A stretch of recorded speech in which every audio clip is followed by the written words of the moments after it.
ተመልካቾቻችን ከመለሰናል እየተከታተላችሁ የምትገኙት ይኸው ምስክር ሳምንት የቴሌቪዥን ዝግጅታችን ነው። የዛሬ እንግዳችን ደግሞ መጋቢ ላከ ስላሴ ፈቃዱ ነው። መጋቢ ላከ ስላሴ ፈቃዱ በመጀመሪያ እንዳስተዋወቁት ከመፍረስ በፊት የሚል መጽሐፍ ጽፏል። ይሄ እንግዲህ በኋላ ምን መጣበት ይሆናል። ግን ከመጣበት ባክግራውንድ በተመለከተ ከገጠር ጀምሮ የቆሎ ተማሪ ሆኖ የተማራቸውን ትምህርት እየነገረን ነበር ያቋረጥ ነው። እንግዲህ የቆሎ ትምህርት ጨርሰህ ስትመጣ ቤተሰቦች አባትም እናትም እንግዲህ ለዘላለም እንዳታገኛቸው ተለዩ። ይሄ በጣም ልብ ሰባሪ ነው። ከዛ በኋላ ያለው ታሪክ ቀጥል። በድጋሚ ስለተገናኘን ጌታን እጅግ አድርጌ አመሰግናለሁኝ። በእንደዚህ አይነት ሁኔታ ጽድቅን ለመፈለግ ነው አብዛኛው። በተለይ እኔ መንፈሳዊ ነገር እየገባኝ የመጣው ቅኔውን ከተማርኩ በኋላ መጽሐፍቶችን ለመመርመር ገድሎችን፣ ተአምራትን፣ ስንክሳሩን፣ ቅኔውን፣ የቤተክርስቲያኒቷን አጠቃላይ የሥርዓተ ትምህርቷን ሁሉን ነገር እየመረመርኩ እያጠናሁ የመጣሁት ቅኔውን መማር ከቻልኩ በኋላ። ምክንያቱም ቅኔውን ካልተማርኩ እዛው ጥያቄ ጠይቃለሁ። ጥያቄ በጣም ነው የምጠይቀው። አስተማሪዎችን ጠይቃለሁ። ያልገባኝን ነገር አላልፍም። ግን በአጠቃላይ አብዛኛው በነገራችን ላይ ምናልባት ወደ ኋላ አንድ የሚገርም ትዝታ አለኝ ከመጽሐፍ ቅዱስ ግዢ ጋር የተገናኘ ነገር አለኝና በዛን ጊዜ አባቴ መጽሐፍ ገዝቶ አልሰጠኝም። ምንም የለም፣ መጽሐፉም የለም። ሁሉ ስትማር መጽሐፍ ቅዱስ እጅ ላይ የለም። መጽሐፍ ቅዱስ የለም። እጅ ላይ የነበረው ገዝተን ውዳሴ ማርያም፣ መልካ ማርያም በተናጠል መልካ ኢየሱስ እንደዚህ አይነት መጽሐፍቶች ናቸው እጃችን ላይ የሚገኙት። ከዛ በተረፈ የሚጽፏል፣ የቁም ጽሁፍ የሚጽፏል። ከነሱ ነው በቁም ጽሁፍ የሚጻፉ መጽሐፍቶች በቁም ጽሁፍ ይገለብጧቸዋል። መጽሐፍቶቹን ይገለብጧቸዋል፣ ይሸጣሉ። ህትመቱን በዛን ጊዜ ስላልነበረ ማለት መጽሐፍ ቅዱስን ነው የሚገለብጡት ወይስ ሌሎች የእነዚህ ሃይማኖት? ግን መጽሐፍ ቅዱስ መኖሩን ማታውቅም? እኔ መጽሐፍ ቅዱስ ራሱ አላውቅም። ክርስትና ራሱ ምንድነው የሚለው ነገር እኔ ባለሁበት አካባቢ ከክርስትና ውጭ ሌላ ሃይማኖት የለም። በነገራችን ሌላ ሃይማኖት እንዳለ ሰምቼም አላውቅም። ስለዚህ መጽሐፍ ቅዱስ መኖሩን ማታውቅም? መጽሐፍ ቅዱስ ራሱ ስታውቅ እኮ ገብቶሃል? የለም መጽሐፍ ቅዱስ የሚባል ራሱ የሃይማኖታችን መመሪያና መሰረት መሆኑንም አላውቅም። እኔ ብቻ የሰጡኝን መቀበል ነው። በስመ አብ ትላለህ፣ ናኩተከ ትላለህ፣ አንቀጸ ብርሃን ትደግማለህ፣ ከዛ ውዳሴ ማርያም ትደግማለህ፣ ከዛ እንደገና ደግሞ ቀጥለህ መልካ ማርያም ትደግማለህ፣ ከዛ መልካ ኢየሱስ ትደግማለህ፣ ከዛ ዳዊት እንትናለህ፣ ከዛ መልእክተ ዮሐንስ በግዕዝ አንደኛ ዮሐንስ ምዕራፍ 1 ላይ ያለው መልእክተ ዮሐንስን በቃል ተሸመድዳለህ እያልክ ምናምን ከዛ ወንጌል ሳይሆን አንደኛ ዮሐንስ ምዕራፍ 1 ምዕራፍ 1 እሷ አፍ መፍቻችን ናት። መልእክተ ዮሐንስ ትባላለች። እሷን እንትናለህ። ከዛ በኋላ ምን ስለ ወደ ድቁናው ትምህርት ትመጣለህ። ምንም የመጽሐፍ ቅዱስን አንብብ የምትባልበት ነገርም የለም። ሲጀመር የለም መጽሐፍ ቅዱስ ራሱ ሲጀመር የለም። ምዕመኑ ላይ የለም። አስተማሪዎቻችሁ ማያውቁት ማለት ነው? አሁን ምናልባት ከሆነ አላውቅም። ሁሉንም እንደዚህ በደምሳሳው ለማለት ይቸግረኛል። ያን ጊዜ እኔ አላውቅም። አስተማሪያችንም ጋር ያለው እነዚህ ስርዓቶች ናቸው። ቅዳሴ የሚያስተምር ከሆነ የቅዳሴ አስተማሪ ነው የሚያውቀው። ቅዳሴውን ነው ይቀድሳል፣ ይወጣል። በቃ ስብከት የማይሰብኩ አሉ። ካህናት ሁሉ እኮ ስብከት አይሰብኩም፣ አያስተምሩ። የቄስ ከሆነ የቄስ ስራ አለ። የቄስ ስራውን ብቻ ይሰራል፣ ይቀድሳል። ነፍስ የአባንት የነፍስ አባት የሚባል አለ። በየሰፈሩ የነፍስ አባቱ ይቀጥላል። ዲያቆንም ከሆነ የዲቁናውን ትምህርት ይማራል፣ ይቀጥላል። በጣም እኔ መጽሐፍ ቅዱስ ምን እንደሆነ ለመጀመሪያ ጊዜ የገባኝ ስነ መለኮት ትምህርት ቤት በኦርቶዶክስ ስነ መለኮት ትምህርት ቤት ከገባው በኋላ ነው። እሱ በኋላ ቴዎሎጂ ትምህርት ቤት ከገባው እዛው ሆኜ ቴዎሎጂ ከገባው ማለት ወደ ሀገር ከተመለስኩ በኋላ ከዛ ከተመለስኩ በኋላ በአጠቃላይ ይሄ የትምህርት ጊዜን ካጠናቀቅኩ በኋላ እንደገና ወደ ጎንደር መመለስ ነበረብኝ። ዜማ ወደዛው ሀገር እንደገና ተመልሼ ቅኔን ከጨረስኩ በኋላ እንደገና ተመልሼ የዜና ትምህርት ቤት ለመማር መሄድ ነበረብኝና በዛ ውስጥ ምንድነው በተለይ ከክርስቶስ ጋር የተገናኘሁበትን ጊዜ አስታውሳለሁና ቅዳሴ ቀድሼ አስቀድሼ አብሮ የሚያገለግሉ ካህናትም ነበሩ፣ አገልጋዮችም ነበሩና 9 ሰዓት ተኩል አካባቢ ነውና አደባባይ ኢየሱስ ይባላል ጎንደር ከተማ ላይ አደባባይ ኢየሱስ ይዘን ጊዜ አሁን በጌታ ናቸው ውስጥ የሚሰሩ ሰው ናቸው።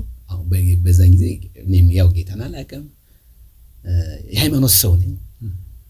የቤተክርስቲያኒቱ አስተዳደር የነበሩት አሁን ስማቸው ያው መጥቀስ ስለሚያስፈልግ በጌታ ናቸው፣ ግን የሥራ እየሰሩ ያሉ ሰው ናቸው። እሳቸው የቤተክርስቲያኒቱ አስተዳደር ነበሩ እና ልክ ቅዳሴ ቀድሰን 9 ሰዓት ተኩል አካባቢ ደክሞኝ አውደ ምሕረቱ አካባቢ ቁጭ ብዬ ፊት ለፊት በሩ ፊት ለፊት ትልቁ በር ቤተክርስቲያኒቱ ትልቁ በር እዚህ አቋርጠው 2 ወጣቶች ይመጣሉና ጥቁር መጽሐፍት 3 መጽሐፍቶች 2 ናቸው ይዘው በቀጥታ እኔ ጋር መጥተው የኔ ወንድም ይሄን መጽሐፍ አንብበው ብለውኝ ሲሰጡኝ እኔ ደግሞ ማንበብ በተፈጥሮ ማንበብ በጣም ደስ ይለኛል።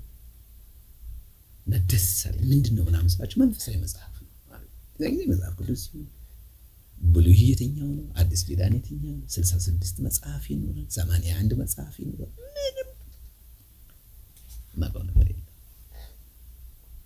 ምናልባት ትንሽ እንደው ትንሽ ንቃተ ህሊና ያላቸው ሰንበት ተማሪዎቹ ናቸው።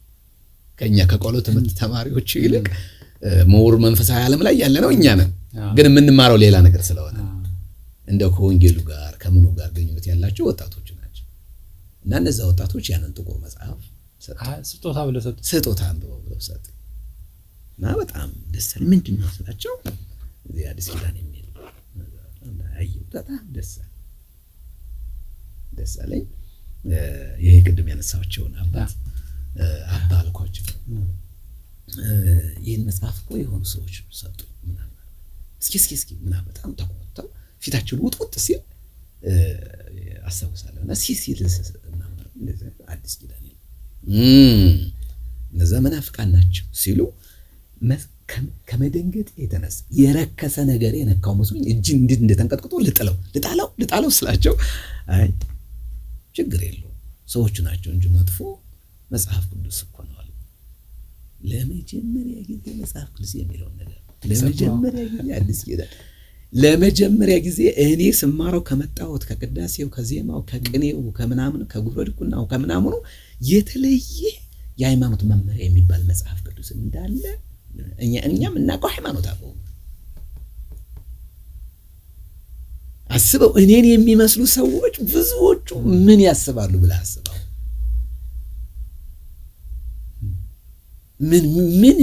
ምን እየተማሩ ነው? ስንቶቹ ክርስቶስን ያውቃሉ ብለህ አስብ። ስለዚህ ለኦርቶዶክሳዊነት በጣም እቀናለሁ፣ ቤተክርስቲያኒቷን በጣም እወዳለሁ፣ ስርዓቷን በጣም አከብራለሁ፣ ቀኖናዋን አውቃለሁ። አጠቃላይ ይሄ አይኔ የተከፈተው እኔ የመንግስት ትምህርት ቤት ገብቼ አይደለም። አባቴም ደብተር ገዝቶልኝ አያውቅም።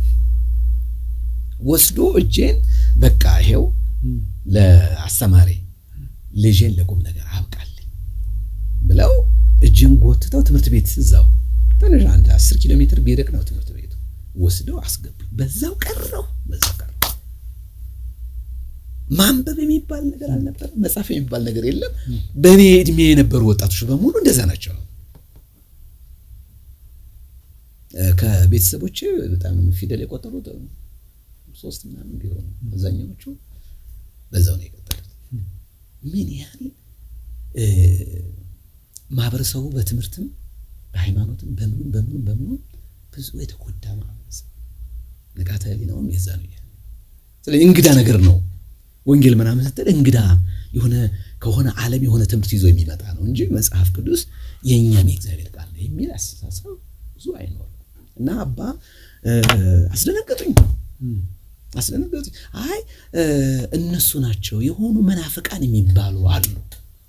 ለካሳቸው ያውቃሉ ከኔ በእድሜም በአገልግሎትም በምንም በጣም አክቲቭ ናቸው። ትልቅ ሰው ናቸው። ከተማንም በደንብ አድርገው ያውቃሉ። የቤተክርስቲያኒቱ ማስተዳደር ናቸው። ስብከትም ይሰብካሉ። የቅዳሴ ማርያም የታምረ ማርያም አንድምታ የተማሩ ናቸው። ያውቃሉ፣ ይሰብካሉ። በጣም ተናጋሪ ሰው ናቸው።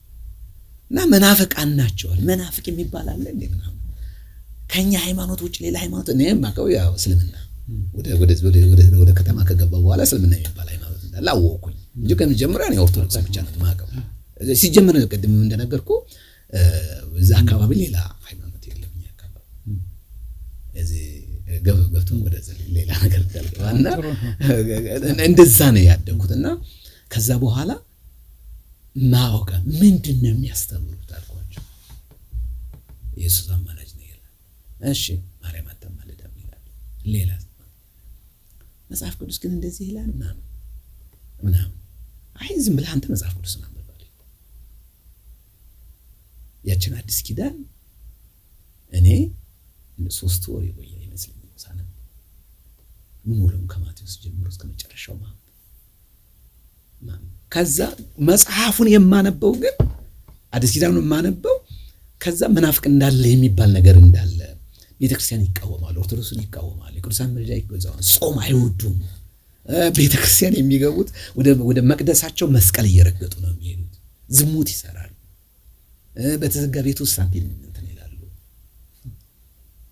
እና የክርስቶስ ተቃዋሚ ናቸው 666 ናቸው የሚል ነገር ስሰማ እኔ ቀጥታ መጽሐፍ ቅዱስን ማጠናው እነሱን ለመከላከል ሆነ። የመናፍቃን መምቻ ጥቅስ መፈልግ ጀመረ። ቤተክርስቲያን ይቃወማሉ። መጽሐፍ ቅዱስ ላይ ቤተክርስቲያን የሚል አለ ወይስ የለም? አይ አለ። ማቴዎስ ምዕራፍ 16 ቤተክርስቲያን የሚባል ነገር ቤተክርስቲያን ምንድነው? ህንጻው ነው ቤተክርስቲያን፣ የቅዱሳን ህብረት ነው ቤተክርስቲያን። ይሄ ምንም የለም ቤተክርስቲያን የሚል ታቦትን ይቃወማሉ። ኦኬ መጽሐፍ ቅዱስ ላይ ታቦት የሚል አለ። ኦኬ ዘጸአት ምዕራፍ 5 ታቦት አለ። በጣም ጥሩ ዋው።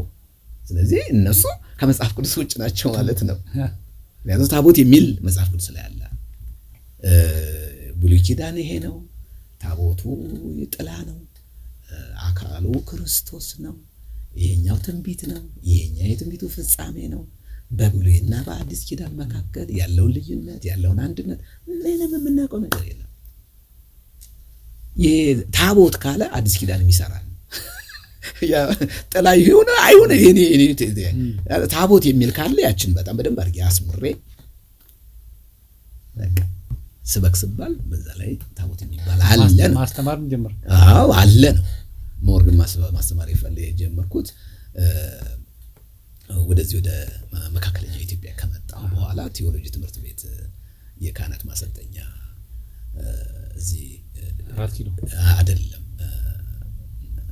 ዝዋይ የአቡነ ጎርጎርዮስ ትምህርት ቤት የአቡነ ጎርጎርዮስ ትምህርት ቤት እዛ ገባሁ ማለት እና እዛ ስገባ ተልከህ ነው ማለት የአርሲ የዛን ጊዜ እኔ አርሲ ነበር። ከዛ መጥቼ አርሲ ክፍለ ሀገር ላይ በዛን ጊዜ ቤተክርስቲያን አገለገል አዲስ ነበር። አተመድበን ተልከህ ቤተሰብም እዛ ስላሉ እህቶቼ ምናምን ስላሉ እነሱ በመምጣት ነበረብኝ። በዛው ቤተክርስቲያን ውስጥ ተቀላቀልኩኝ። ከዛ የዛው አካባቢ ሀገረ ስብከቱ ላከኝ ማለት ነው ወደ ትምህርት ቤት ወደ ካህናት ማሰልጠኛ። ወጣቶችን በጣም ነው መቀርባቸው፣ በጣም ነው የሚይዛቸው እና ይሄ ልጅ በስብከቱ ወንጌሉ አገልግሎት ቢቀጥል ወጣቶችን ሊረዳና ሊያገለግል ይችላል፣ ሰንበት ትምህርት ቤቱን ሊይዝ ይችላል፣ ቤተክርስቲያኒቷን ሊጠቅማት ይችላል በሚል የሀገረ ስብከቱ ወደ ዝዋይ ሐመረ ነው የካህናት ማሰልጠኛ ላከኝ ማለት እና በአጠቃላይ እኔ ክርስቶስ ነው የበለጠ መጽሐፍ ቅዱስ ምንድነው የሚለውን አጠቃላይ ሙሉ ለሙሉ ህይወት ተቀይሮ የወጣው እዛ ቤተ ክህነት ውስጥ እዛ ካህናት ማሰልጠኛ ውስጥ ነው ትምህርት የሚሰጠው። ትምህርቱ ወረብ የተለያዩ የትምህርት አይነቶች አሉ። ወረብ፣ የኦርቶዶክሳዊ ስብከት ዘዴዎች፣ የቤተክርስቲያን ታሪክ፣ የኢትዮጵያ ኦርቶዶክስ ተዋሕዶ ቤተክርስቲያን ታሪክ በዓለም መድረክ የሚል የቤተክርስቲያን ታሪክ ትማራለህ፣ ቅዳሴ ትማራለህ። ከዛ አብዛኛው ስብከት ኦርቶዶክሳዊ ስብከት ዘዴ እንዴት ትጀምራለህ፣ እንዴት ትጨርሳለህ፣ ስብከቶች እንዴት ትሰብካለህ የሚሉ የተለያዩ ስርዓተ ትምህርቶችን ቀኖናዎችን ትማራለህ እና ሞር ግን እኔ እዛ ውስጥ በተለይ ማታ 11 11 ሰዓት በኋላ የጉባኤ ትምህርት አለ። በጣም አሁን በጌታ ነው። በዛ ጊዜ በጣም ኃይለኛ ሰባኪ አሁን የዝዋይ አማኑኤል ህብረት ቤተክርስቲያን ዋና መጋቢ ነው። ማን ይባላል? ፓስተር ጌትነት ይባላል። እሱ የወረብ አስተማሪ ነበር እና በጣም ሰባኪ ነው እና ማታ ማታ በተለይ ወረብ ማለት ነው። ወረብ ማለት ይሄን መወረብ እሱንም ታጠናለህ። ሽብሸባ ምን ነው ማለት? ሽብሸባውን፣ ወረቡን፣ እንትኖቹን የወረብ ትምህርቶችን ትማራለህ። በግዕዝ ትማራለህ እና በአማርኛ ማለት ትማራለህ። 11 ሰዓት ቁጭ ብዬ እማራለሁ እሱ ሲያስተምር እና የሚያስተምረው መጽሐፍ ቅዱስ ብቻ ነው። በጣም የሚገርም ሲጀምር ወረብ የሚያስተምራን ሌሎችም ትምህርቶች ዘርፎች በርግጥ ይገባን ያስተምራል፣ ክላሳችን ይገባል። ግን ማታ 11 ሰዓት የሚሰብከው ስብከት የሚገርም ስብከት ነበር። አሁን እሱ ያው ቀደም እንዳልኩህ የቤተክርስቲያን ቀድሞ ገብቶታል ማለት ነው። ገብቶታል እና አይኔ እየተከፈተ ብርሃን እየበራልኝ ወደ መጽሐፍ ቅዱስ እየተሳብኩኝ ከዛ ትምህርቴን ጨረስኩኝ። በአጠቃላይ እኔ የላከኝ ሀገር እንትኑ የወረዳው ሀገር ስብከት ተቀበለኝ፣ ማገልገል ጀመርኩ ማለት ነው። ምን ተባልክ? ዲያቆን ተባልክ ወይስ ቄስ? ዲያቆን ነኝ። ድሮም ዲያቆን። አሁን ምን ቄስ ነው? ሰባኪ ወንጌል ነው። ሰባኪ ወንጌል በቃ ስብከተ ወንጌል ነው የምታገለግለው። የቅዳሴውንም አገልግሎት ታገለግላለህ፣ እንደገና ደግሞ የስብከተ ወንጌል አገልግሎት ታገለግላለህ እና ከዛ በኋላ ሞር ወደ መጽሐፍ ቅዱስ እየተሳብኩኝ መናፍቃን ምንድናቸው የሚለውን ደግሞ ራሱ የበለጠና መጽሐፍ ቅዱስ ራሱ ይሄ የመናፍቃን መምቻ የሚሉ አጠቃላይ ጥቅሶች መፈለግ ነው። ቤተክርስቲያንን መከላከል ነው። የኔ ውስጥ የነበረው ቅናት ምንድነው? ቤተክርስቲያን መጽሐፍ ቅዱሳዊ ናት የሚል ነው። እናንተ ናችሁ የተሳሳታችሁ ነው። የተሳሳታችሁት እናንተ ናችሁ፣ እኛ ትክክል ነን። ያን ጊዜ ነው አንድ ነገር ከኝ የደበደባችሁት። እና ከቅዳሴ ስንወጣ ቀድሰን አንድ መርጌታ ነበረ። ከሳቸው ጋር ቀድሰን ወደ 9 ሰዓት አካባቢ ከቤተክርስቲያን ስንመለስ አንድ ቀጠን ያለ ጠየም ያለ ሰው መንገድ ላይ አግኝቶን ኢየሱስ ክርስቶስን እኛ ደክሞናል፣ ከቅዳሴ ነው የወጣነው፣ ወደ ቤት እየገባን ነው፣ መንገድ ላይ ያስቆመንና ጌታ ኢየሱስ ክርስቶስን በአሁኑ ምስክርነት ሊመሰክርልን ማለት ነው። እኛ እኮ እግዚአብሔርን ጌታን ተቀበሉ ምናምን ሲለን እኛ እኮ ጌታን እናውቃለን ምናምን አለ። ምን እናንተ እንጨት እያመለካችሁ ምናምን አለ። የዛን ጊዜ የተፈጠረውን ነገር ልነግርህ አልችልም። እና እኔ የዛን ጊዜ ቀጫጫ ነኝ፣ ግን ከኔ መርጌታው ከኔ ትንሽ ጠንካራ ስለነበረ በጣም ደበደብ ነው። ወደቀ። ድንጋይ በወደቀበት ጀርባውን በድንጋይ አንስቼ ጀርባውን እንደዛ ማለት አልነበረ። ጮት መጣ፣ አካባቢ ሰው መጣ እና እንደ ያ መናፍቅ በለው እዛም እና በቃ እንደ እባብ ጭፍጭፍ አድርገነው ጎድተነው በቃ ደም በደም ሆኖ በቃ ታውትሩ ተብሎ እንዳይሞትባቸው እጃችሁ ላይ እንዳይጠፋ ምናምን ተብሎ ለቀቅነው። እና የተሳሳተ አፕሮች ነው። ልክ አይደለም። የተሳሳተ አፕሮች ነው። እንደዛ ማለት አልነበረበትም። ሲጀምር በዛን ጊዜ ይሄው በቅንነት ታቦቱ ይሰገድለታል፣ ቅዱሳን ይሰገድላቸዋል፣ ይጸለያል። ታቦቱ ፊት ለፊት ቆመ ስትቀድስም አክብርሃው ነው። ዲያቆናት አይነኩትም፣ ካህናት ብቻ ነው የሚነኩት። እና እንደዛ አክብረህ የምትይዘውን ነገር እንጨት ነው ምናምን ሲለን በቃ እንዴት ከፈለግ ለምን እንጨት አለ ለምን ድንጋይ አናመልክ? እና አሁንም ያለው ችግር ይሄ ይመስለኝ ሰዎች ጥበብ የጎደለው ማስረዳት ካለብን እኮ እንደዛ አይደለም።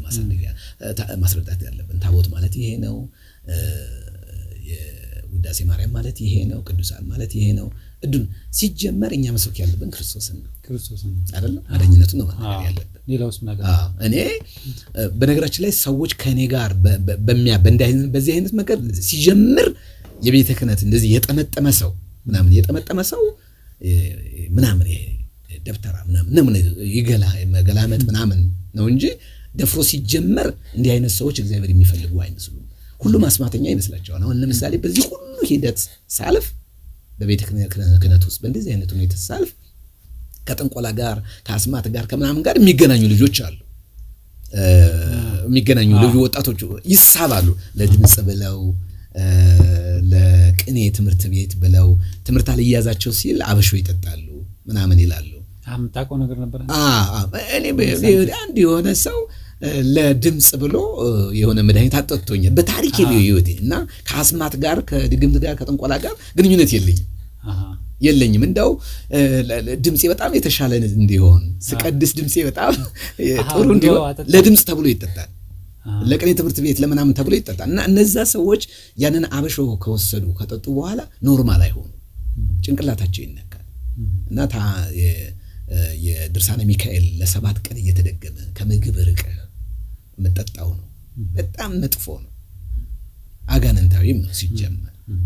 እና ከዚህ ከቤተ ክህነት በተለይ ክርስቲያኑ የቤተ ክህነት ሰዎች እንዴት ነው ሊረዷቸው የሚገባው የሚለው ነገር ብናገር ደስ ይለኛል። ደስ ይለኛል። ሁሉም ደብተር አይደለም። በጣም ጥልቅ ብለው በዛ በመናፍስቱ ዓለም ውስጥ ገብተው ከጥንቆላው ከመተቱ ጋር ግንኙነት ያላቸው ሰዎች አሉ ወይ? አሉ። ግን ሁሉም ግን የቤተ ክህነት ሰው እንደዛ አይደለም። እኔ ከራሴ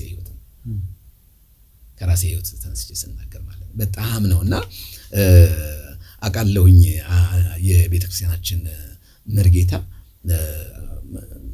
ማታ ለሊት ቅኔ የተቀኙ መሀል የተቀኙ በጣም ድምጽ መራዋ ናቸው፣ ተናጋሪ ናቸው፣ በጣም የተማሩ የሚባሉ ሰው ናቸውና ቀን ግን እነዚህ ለቅዳሴ የሚመጡ እናቶችን ለነሱ ለገበያቸው ጽሑፍ ሲጽፉ ነው የሚውሉት። ገንዘብ እየተቀበሉ እዛ ቤተክርስቲያን ግቢ ውስጥ እንትኑ አለ። ካህናቶቹ ዛሬ ለሚኖሩት ምን ኖረው ከዛ ቤተክርስቲያን ቀጥር ግቢ መቃብር ቤት አለ። ባለሀብቶች የሚያሰሯቸው ምናምን ቤቶች አሉ እና ይሰጠናል። እና ቀይሶቹ እነዚህ እንትን ትዳር የሌላቸው በሙሉ እዛ ግቢ ውስጥ ነው የሚኖሩት። እና እኔ አውቃለሁኝ መልካ ሳጥናኤል ሲደክሙ ያሰው መልካ ሳጥናኤል ማለት የሰይጣንን የሚያወድስ እንደዛ የሚል መልካ ሳጥናኤል አለ። መጽሐፉ የት ነው የሚሸጠው? አሁን የጠፋ ይመስለኛል። ምን ገዛው አይደለም ስለተይካይ ማለት ያንን መጽሐፍ ይዘው እዛ ቤተክርስቲያን ሲገቡ ራሱ ቤተክርስቲያኑ ሌጋሊ አትቀበልም እኮ ሰውየው ይኸውልህ አሁን ዲሳይፕልሺፕ አሁን እኛ ክርስቶስን አውቆ መጽሐፍ ቅዱስን አውቆ በደንብ አድርጎ አውቆ በነገራችን ላይ አስማት ሲጀመር ጥበበ ሰለሞን ተብሎ ስለሚወሰድ እንደ ኃጢአትም ተደርጎ አይቆጠርም። በነገራችን ላይ መልካ ሳጥናኤል በጣም ይሄ መስተዋርስ የሚባል ነገር አለ። በጣም እዛ ዓለም ውስጥ ገብቶ በጥንቆላው ዓለም ውስጥ የገባ ሰው ሊሆን ይችላል እኮ። ያንን አሁን እዛ ግቢ ውስጥ ሆኖ ሲሰራ ያውቃል፣ ያወቁ ዝም ነው ያውቃል። እንደ ማለት እንደዚህ አየህ ጨለማን እንትን አይልም፣ አይቃወምም። ይተዋል ብርሃን ሲበራልህ እንዴ በስመ አብ ወወልድ ወመንፈስ ቅዱስ አሐዱ አምላክ። አስማት በእንተ መዝገረ የጸርቆ ነው። አስማቶቹ በሙሉ በመጀመሪያ እኮ በስመ አብ የሚል መሸፈኛ አላቸው። በጣም ነው የሚያሳዝን። ይሄን ገብቼበት ሳይሆን ሰዎች ሲያደርጉ ማየው። አሁን መስተፋቅር አለ፣ መስተዓብድ አለ። መስተፋቅር ማለት ካልወደደች መስተፋቅር ታስደግማለች አይደል? ከወደደች በአንተ ላይ ታስደግማለች። ስለዚህ የክርስትና ስምህ መጨረሻ ላይ ወልደ ምናምን ተብለህ ነው። ግን በጣም የሚያስደነግጠኝና በጣም የሚያስፈራ ስቲል ነው በእግዚአብሔር ስም የሚሰራው ወንጀል። በጣም የሚገርመኝ በስመ አብ የትኛውም ጥንቆላ የትኛውም አስማት መግቢያው ላይ በስመ አብ አለበት። በአብ በወልድ በመንፈስ ቅዱስ አንድ አምላክ። አስማት በእንተ መስተዓብድ ወይም ደግሞ መግረር የጸር ብለህ ወይም ደግሞ መድፍነ ጸር ብለህ የጠላትን የሚገድል የሚነቅል የሚያጠፋ በጣም ነው። ይሄን ስታስብ የእግዚአብሔር ስም ምን ያህል እንደተዋረ አሁን ይሄ የምትነግረኝ የሰማኸውን ሰው የምታውቀው ነው። እኔም ማውቀውን ነው። በዛ ውስጥ ኑሪ አይደለም እዛ አካል አይደለም። ግን ያው ሲያደርጉ ካህናቶቹ ያስተወሰኑ ሰዎች ሁሉም አይደለም። እንዳልኩ እግዚአብሔር ነው የሚፈሩ። እሱማ እንደ ቤተ እምነት እኮ ቤተክርስቲያኒቱ ትቃወማለች ነገር እና ሁሉም የቤተ ክህነት ሰው ጠንቋይ አስማተኛ መስሎ ስለሚታያቸው ሰዎች ብዙ ጊዜ ይፈራሉ ልፈልግ እንትን አለ ባሪየር አለ ወንጌል በሚሰብከው አካልና በሌላኛው አካል እንደዚህ አይነት ገደል አለ እውነት ለመናገር እኮ ርቀቱ ብዙ ከባድም አይደለም ብዙ እንደዚህ ከባድም አይደለም በርግጥ ይሄ ምን ማለት ነው አንድ ሙስሊምን ወደ ጌታ ማምጣትና አንድ ኦርቶዶክስ ወደ ጌታ ማምጣት ሁለቱ የተለያዩ ነገሮች ናቸው በጣም ቀላል ለወንጌል ቃል በአንዱ የመጽሐፍ ቅዱስ ዙሪያ ላይ ነው መጫወት አንድ መጽሐፍ ስለምናነብ የጋራ የሆነ ነገር ኮመን የሆነ ነገር አለ ይሄን ማስረዳቱ ነው እንግዲህ ይሄ ልጅ መጣ ነውና ይሄ ደበደብ ነው አልከኝ ተደበደበ ከዛ በኋላ እኔ ከብዙ ጊዜ በኋላ አለ በጣም እዛ ፕሮሰስ አለ ወደ ጌታ የመጣሁበት የተነካሁበት ነገር አለ ግን አሁን ሰዓታችን አለቀና የግድ ሳምንት መከተል ሊኖርብን ነው ምክንያታችን ሰዓታችን ሞላ ስለዚህ ከዚህ በኋላ ሰውየው ምን ሆነ ተደብድቦ ሄደ ከዛ አንተስ ምን ሰራ እንዴት ወደ ጌታ መጣው በጣም አስገራሚ እኔ ሞር መናገር የፈለኩትን ዛሬ ደስተኛ ሆኜ ስትጋብዘኝ የህይወት ምስክርነቴን እንዳካፍል ካደረገኝ ነገር በተለይ ከተሐድሶ እንቅስቃሴ ጋር ወደ ጌታ የመጣሁበትን ታሪክ ማካፈል ነው እሱ እንግዲህ ዋናው ነገር ነው የሚቀጥለው ሳምንት ተጠብቀው ይሁን